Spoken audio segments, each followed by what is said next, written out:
Go ahead and shut it down. What's the big deal?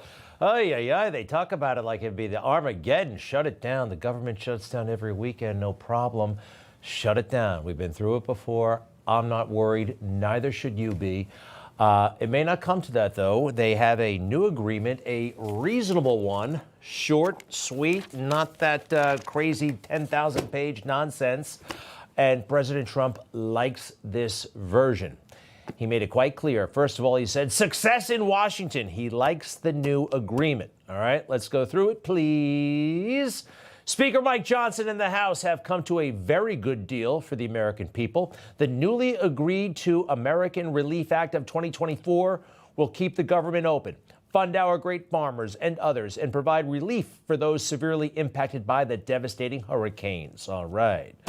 Next, a very important piece, vital to the America First agenda, was added as well. The date of the very unnecessary debt ceiling will be pushed out 2 years to January 30th, 2027. Now we can make America great again very quickly, which is what the people gave us a mandate to accomplish. All right. All Republicans and even the Democrats should do what is best for our country and vote yes for this bill tonight. Unfortunately, that did not happen. On this vote, the yeas are 174, the nays are 235, one voting present, two-thirds not being in the affirmative. The rules are not suspended and the bill is not passed. All right, but from what I'm hearing is they can fix that fairly soon and get this thing passed tomorrow. What does it mean? Well, it means seems like a good deal. Mike Johnson gets to keep his job. Although I'm not that worried about Mike Johnson. I can't be, all right? Look, he either gets the job done or he doesn't. I like him, and President Trump likes him, but speakers come and go, and that's okay. Here is President Trump with Mike Johnson. Here he is with Kevin McCarthy. It's just not that important who these guys are, in my opinion. You know, for a good chunk of the swamp's history, these guys, these speakers, are like these icons, these immovable icons. They stay there forever. Tip O'Neill, decades and decades and decades. And then the portraits, okay? Paul Ryan didn't exactly last decades, but boy, oh boy, did he soak up the perks, huh? The power, the cars, all the stuff that comes with it, and yeah, multiple paintings.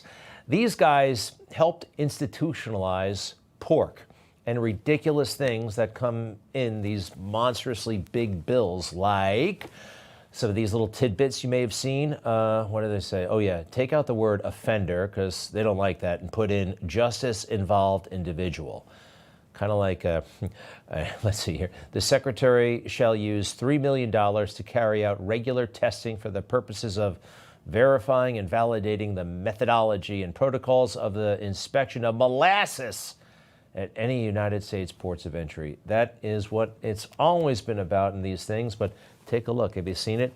The old bill next to the new bill, and, well, huge difference. Drop the banner for a moment. Look at that thing. It's like a brochure. This is the one that President Trump wants to pass. I want it passed, and hopefully it gets passed. It's interesting. That big bill on the left, this is one of the tricks of Washington. In the old days, before social media, before, I don't know, this hyper engagement, in a good way, engagement from us, the citizens, in all of this, they could put anything they wanted in there and no one would find out about it. How could Congress pass this Patriot Act without even reading it? Sit down, my son. We don't read most of the bills. Do you really know what that would entail if we were to read every bill that we passed? Well, the good thing, it would slow down the legislative process. Some candid words from the late Congressman Conyers, Democrat of Michigan. They don't even read the bills. Well, that's changed. This is about 20 or so years ago. Now we've got the tools ourselves to read it, and if they won't, we'll do it for them, and we'll point out how stupid it is. My staff and I, we spent the entire day reading the entirety of the 1,547-page continuing resolution, because I always like to dissect these bills and tell the American people what is in there. Excellent. And not only she doing it as a lawmaker, all kinds of citizen journalists or just people who care all across the country. And that's democracy. I love it. And they're making their voices heard. And one of the coolest guys in the universe, President Trump, has a new wingman. His name is Elon Musk. And I think it's fantastic that these guys have linked up. I think they're on the same frequency. They get each other. They get America. And of course, it's panicking a lot of people on the left and even a few people in MAGA world. There are new concerns about Elon Musk's growing influence over Donald Trump. And perhaps I should say President Elon Musk will be exerting more influence over the House Republican Conference. But what is different here is Elon Musk having an influence on kind of the day-to-day operations and policy from the White House to Congress. He's a billionaire bully. Elon Musk has a lot of influence with Trump right now. It's not Donald Trump asking for this. It's very clearly President Elon Musk asking for this. All right. He's not president. Nobody thinks he's president. Everybody knows that Donald Trump is a president-elect and will be president. But he deserves to have somebody on his level, a sounding board, a partner, whatever. Because who has he had for most of the past 8 years?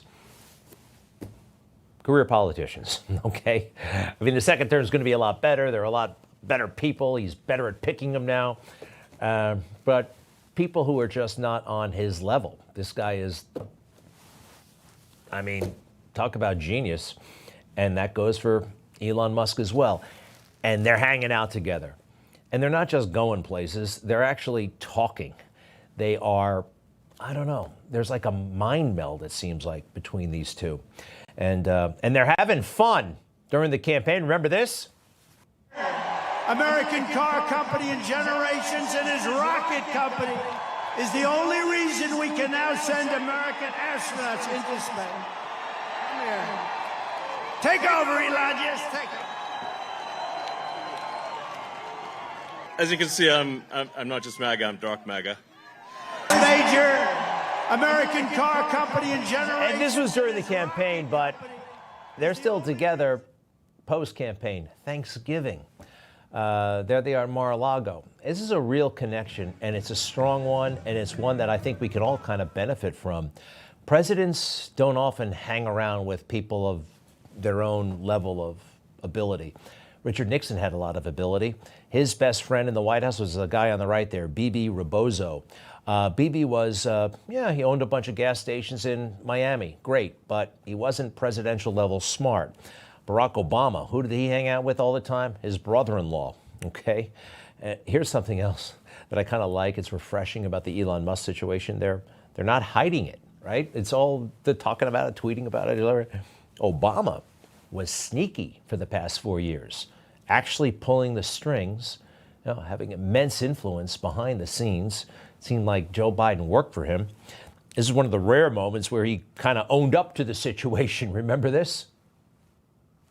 If I could make an arrangement where I had a stand-in, a front man or front woman, and they had an earpiece in, and I was just in my basement in my sweats, looking through the stuff, and then I could sort of deliver the lines, but somebody else was doing all the talking and ceremony. I'd be fine with that.